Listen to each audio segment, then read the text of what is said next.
এমন একজন অভিনেত্রীর বাড়িতে আছি যাকে নিয়ে বলা যেতে পারে she is a book with never ending chapter. প্রত্যেকবার নতুন নতুন নতুন অধ্যায়ে তুমি নিয়ে আসো। এবছর পুজোতেও তুমি সেটাই নিয়ে আসার চেষ্টা করেছো এবং সেটাতে তুমি সফলও হয়েছো। কিন্তু আজকে যে কারণে আসা সেটা হলো তোমার বাড়ির লক্ষ্মী পুজো। এই লক্ষ্মী পুজোর একটা স্পেশালিটি আছে, যদি তুমি নিজেই বলো।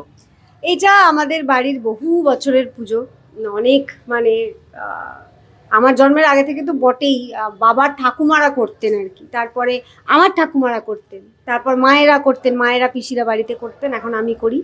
তো এটা বহু বছরের পরম্পরা আমাদের সেই পুজোটা। এবং এই পুজো সবাই জানেন, দীপান্বিতা লক্ষ্মী পুজোতে অলক্ষ্মীকে বিদেয় করে লক্ষ্মীকে ঘরে আনতে হয়, এবং আর বাদ বাকি লক্ষ্মী পুজোর যে নিয়ম থাকে সেটা।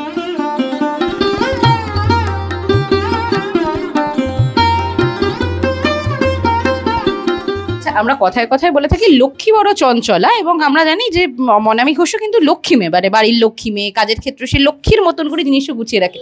চঞ্চল কতটা সে? খুবই চঞ্চল, খুবই চঞ্চল। মানে চঞ্চলা যদি বলো, যেটাকে বলে যে এক জায়গায় থাকে না আর কি, সেটা তো বটেই। সেটা বাহ্যিকভাবেও তোমরা দেখতে পাও, কখনো আমাকে কলকাতায় দেখতে পাও, কখনো বম্বেতে দেখতে পাও, কখনো ওখানে কখনো সেখানে।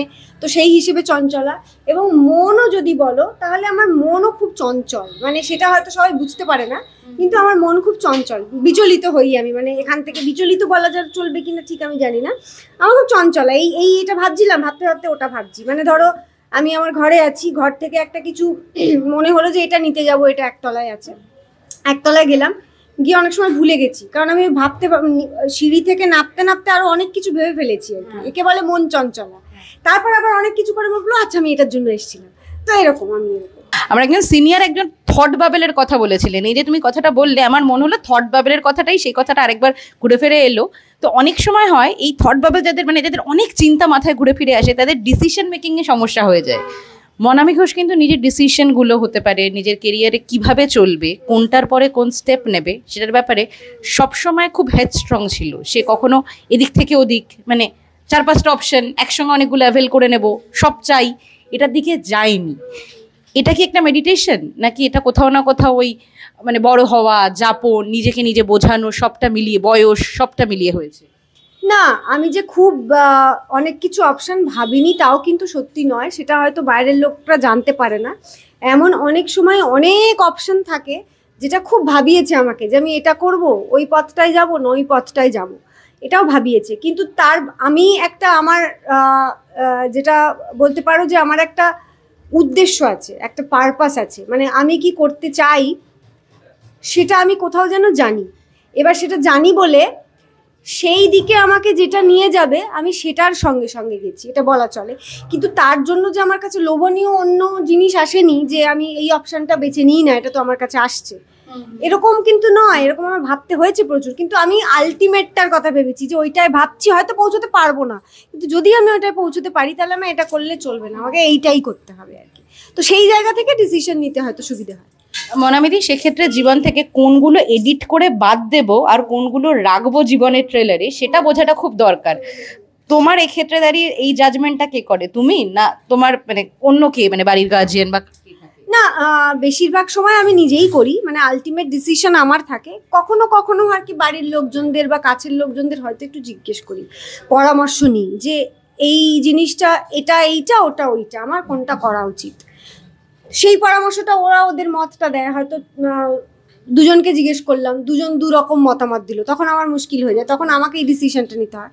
বা হয়তো দুজনেরই ভোট একদিকে গেল, তখন আমার মনে হয়, এবং আমার কাছের মানুষজন আমাকে ঠিকই গাইড করে, আমার মনে হয় করেছে বলেই আমি ঠিক দিকে আছি।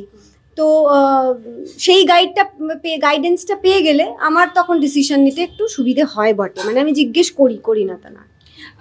মনামিদি, যদি তোমার ড্রেসের কথা বলি বা ফ্যাশনের কথা বলি, তুমি একই সঙ্গে যেমন মডার্ন অ্যাটায়ার খুব সুন্দর ক্যারি করো, ঠিক সেরকম সাবেকি ড্রেসও ক্যারি করে। এবার এটার সঙ্গে জীবনের কথা আসে। আমরা অনেক সময় বড় বাড়ির গুরুজনদের সঙ্গে কথা বলতে, আরে তুমি বুঝছো না, এখন এরকম হয় না। তুমি সেক্ষেত্রে দাঁড়িয়ে বর্তমান সময় এবং গুরুজনদের কথা দুটোকে একসঙ্গে কিভাবে ব্যালেন্স করো? বর্তমান সময়ের সঙ্গে তো চলতে হবেই, কিছু করার নেই। না হলে তুমি মানে যদি পিছিয়ে পড়তে না চাও তাহলে তোমাকে বর্তমানের সঙ্গে চলতে হবে। কিন্তু গুরুজনদের কিছু কিছু জিনিস আছে, কিছু কিছু কি বলবো, ওরা হ্যাঁ অবজারভেশন আছে বা এক্সপিরিয়েন্স আছে বলতে পারো। তারা সারা জীবনটা দেখে নিয়েছে, যেটা আমি এখনো ওই অবধি দেখিনি। তাদের এক্সপিরিয়েন্স অনুযায়ী কিছু কিছু জিনিস, কিছু না বেশ অনেকটাই জিনিস কিন্তু নিতে হয়, এবং নিলে তোমার ওই বর্তমানের সাথে চলতেও সুবিধা হবে, মানে ওটা তোমাকে ব্যালেন্স করতেই হবে। মানে আমি কি উদাহরণ দেব, মানে ধরো আমার মা হয়তো টিভি এখনো, মানে টিভি বলতে যে কেবল কানেকশনের যে টিভি হয় সেটা দেখতে মার সুবিধে হয়, ঠিক আছে। আমার টিভিতে যা চলে সেগুলো সব নেট সংক্রান্ত আর কি, নেট থেকে যা যা চলে তাই চলে। এবার মার হচ্ছে ওই নেটটাতে অসুবিধে আর কি, এটা ওটা। তো আমি পরে প্রথম দিকে আমার মনে হতো কেন এটাতে তো সুবিধে বেশি, মানে সময়ের সাথে চলতে গেলে ওটাতেই সুবিধে বেশি। পরে আমি পরে ভাবলাম যে হয়তো মায়ের জন্য ওটাই ঠিক, ওটা মায়ের জন্য একটা আলাদা মেন্টাল প্রেশার হয়ে যাচ্ছে। এই যে আমি শেখাচ্ছি যে এই ফেসবুক এভাবে, হ্যাঁ ওটা এখন মানে আমাকে যদি আজ থেকে 20 বছর পরে আরেকজন এসে বলে না না নেট না, তুমি একটা ছোট এরকম চিপ এর মধ্যে করো, তখন হয়তো আমার সেটা খুব একটা মেন্টাল প্রেশার হয়ে যাবে। তো ওই জায়গাটাকে তোমাকে ব্যালেন্স করতে হবে, মানে তাকেও তার কমফর্ট জোনটা দিয়ে রাখতে হবে এবং তোমাকেও তোমার যেটাই সুবিধে হচ্ছে সেটা করতে হবে। বেশ, কামিং ব্যাক টু পুজোর অনেক নিয়ম থাকে এবং শুনছিলাম তোমাদের এই পুজোটা অনেক বছরের পুজো। কত বছরের পুজো এবং কোন কোন নিয়মগুলো এখনো ধরে রাখার জন্য মনামি ঘোষকে বেশ কসরত করতে হয়? বহু বছরের পুরনো পুজো, আমার জন্মের আগের, আমার মায়ের আমাদের বাড়িতে বউ হয়ে আসার আগের আর কি। তবে একটা জিনিস যেগুলো মেনটেন করতে হয়, খুব একটা কসরত কিছু করতে হয় না, মানে কষ্ট খুব একটা করতে হয় না নিয়ম মেনটেন করার জন্য। যেমন আমার ঠাকুমাকে আমি জিজ্ঞেস করেছিলাম যখন প্রথম এটা শুরু করেছিলাম, এবং যখন বাড়িতে লোকজন আসা শুরু হয় তখন আমি জিজ্ঞেস করেছিলাম যে বাইরের যে মেনুটা করব সেটা কি আমিষ করা যাবে? তো ঠাকুমা বলেছিলেন না, কোনোভাবেই আমিষ করা যাবে না, তুমি নিরামিষ পাল্টে পাল্টে নানা রকম করো, কিন্তু আমিষ করা যাবে। তো সেই একটা নিয়ম যেটা আমি মেনটেন করে চলেছি, এবং শুধু আজকে আমিষ নয়, গতকালও আমিষ খেতে হয়। গতকাল থেকে ফ্রিজে বাড়িতে আমিষ ঢুকবেই না সেটা আছে, এবং একটা 14 শাক খাওয়ার ব্যাপার আছে। সেই দায়িত্ব এখনো মা পালন করছে বলে ভালোভাবে হচ্ছে। 14 শাক খাওয়ার একটা ব্যাপার আছে, 14 প্রদীপ দেওয়ার ব্যাপার আছে, 14টা ঘরে, 14টা দরজায়। তো সেইগুলো সব মেনটেন করতে হয়, কিন্তু এইগুলো করতে আমার দারুণ লাগে। মানে ইনফ্যাক্ট আমি খুব এনজয়, হ্যাঁ আমি খুব এনজয় করি এটা, যে এই যে নিয়ম কানুনগুলো পালন করা। কেউ যদি বলে এটাই আমাদের নিয়ম, এটাই হবে, এটাই নিয়ম, আমার যেন ওটা খুব ভাল লাগে আর কি। নিয়ম কানুন নেই, কিছুই নেই, একটা হয়ে গেল, ওটা আমার আবার খুব একটা ভাল লাগে না। সুন্দর নিয়ম থাকবে, সেই নিয়মে হবে, ওটাই আমার লাগে।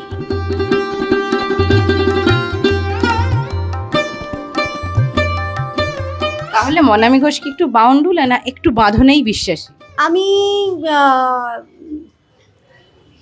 আমি বাঁধনটা না আমার সঙ্গে সঙ্গে চলবে, মানে আমি বাউন্ডুলেই অনেকটা, মানে এদিক ওদিক ঘুরে ঘুরে হয়তো বেড়াই, কিন্তু বাঁধন যেটা আমার নিজের লোকেদের যে বাঁধনটা, সেটা আমার সঙ্গে সঙ্গে চলবে। মানে হয় তাদের নিয়ে চলবো বা ফোনে তাদের সঙ্গে থাকবো, মানে আমি বলতে চাইছি যে তাদের ভ্যালুস, তাদের মূল্যবোধ, এগুলো সব আমার সঙ্গে থাকবে। আমি হয়তো পৃথিবী ঘুরবো, পৃথিবীর বিভিন্ন জায়গায় কাজ করব বা ঘুরবো বা মানুষের সাথে মিশবো, কিন্তু যে ভ্যালুসগুলো আমাকে শেখানো হয়েছে, ভ্যালুসের বাঁধন আছে, সেই বাঁধন থেকে আমি বেরোবো না। বেশ, কিন্তু আমাদের সময়ের বাঁধনে বাধা পড়ে গেছি, তো লাস্ট ছোট্ট দুটো প্রশ্ন করব।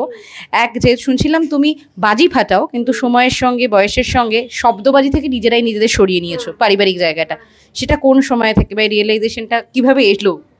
এটা খানিকটা যখন বুঝতে শিখেছি আর কি, যে আওয়াজের শব্দবাজিতে কি পরিবেশ দূষণ এবং আমাদের পশু পাখিদের যে কষ্টটা হয়। আমার নিজেরও একটা পোষ্য ছিল, মানে দেখো তুমি বাইরের কাউকে কিভাবে আটকাবে, মানে নিজে তো আর বাড়ির বাইরে গিয়ে আটকাতে পারবে না ওরমভাবে। তো তখন যখন প্রচুর বাজি ফাটতো, ও মানে একদম সেই খাটের তলায়, মানে কোনো একটা কোণে গিয়ে কারোর কাছেও না, চুপ করে বসে আছে, থরথর করে কাঁপছে। তো সেইগুলো আমি চোখের সামনে দেখেছি, তার আগে থেকেই রিয়েলাইজেশন। তো সেই থেকে আস্তে আস্তে, মানে বেশ কত বছর বলবো, 15-20 বছর আগের কথাই যদি বলি, যখন থেকে বুঝতে শুরু করেছি তখন থেকে আওয়াজটা বাদ দিয়ে দিয়েছি। তারপরেও হয়তো একটু যেগুলোতে আলো দেয় সেই বাজিও হয়তো একটু মাঝে মাঝে পোড়াই, কিন্তু তাতেও আমি বলবো পলিউশন হয়, প্রচুর পলিউশন হয়, মানে এই আলোর বাজিতে বারুদ থাকে। সো যতটা পুরোটা কমিয়ে দেওয়া যায়। এবার নিয়মের জন্য, ভালো লাগার জন্য যতটুকু না করলে নয়, ততটুকু করলেই আমার মনে হয় ভালো। একদম শব্দ তুমি প্রপারলি করতে পেরেছো। আর ভোগে দারুণ কিছু মেনু আছে এবং ঘিটা তোমার একদম ম্যান্ডেটারি থাকে। একদম, আমার অ্যাকচুয়ালি ঘি ভীষণ নিজের ফেভারিট আর কি, তাই আমি সবাইকে খাইয়েই ছাড়বো ঘি। গন্ধরাজ ঘোল দিয়ে শুরু, তারপর খিচুড়িতে ওই যেটা তুমি বললে আলাদা করে ঘি, বেগুনি, কপি কষা, তারপরে ছানার কোপ্তা, তারপর জিলিপির একটা লাইভ কাউন্টার উইথ রাবড়ি। বেশ, তাহলে বেগুনি থেকে যদি চলে আসা যায়, এরকম গুণী মেয়ের জীবন এরকমভাবেই থাকুক। কিন্তু যেহেতু দীপান্বিতা লক্ষ্মী পুজো এসেছি এবং সারাটা বছরের জন্য তোমার প্রত্যেকটা জীবন থেকে শুরু করে তোমার যাপন, তোমার সমস্ত কিছুর মধ্যে আলো ছড়িয়ে দেওয়ার বার্তা থাকে। কল্কিও এসেছে, সব মিলিয়ে যদি একটু দর্শকদের শুভেচ্ছা বার্তা জানি। দর্শকদের তো পুজো চলে গেল, কালী পুজো চলে গেল, লক্ষ্মী পুজোও চলে গেল, জগদ্ধাত্রী পুজো আসছে, আবার দেখবেন ফাট করে আবার দুর্গা পুজো চলে এসছে। তো এখন তো যাচ্ছে আর আসছে, তো কোনো ব্যাপার না, সুস্থ থাকুন, সেটাই বড় কথা। যত সুস্থ থাকবেন, মন পজিটিভভাবে থাকবেন, তত বছর ধরে এই পুজো সেলিব্রেট করতে পারবেন।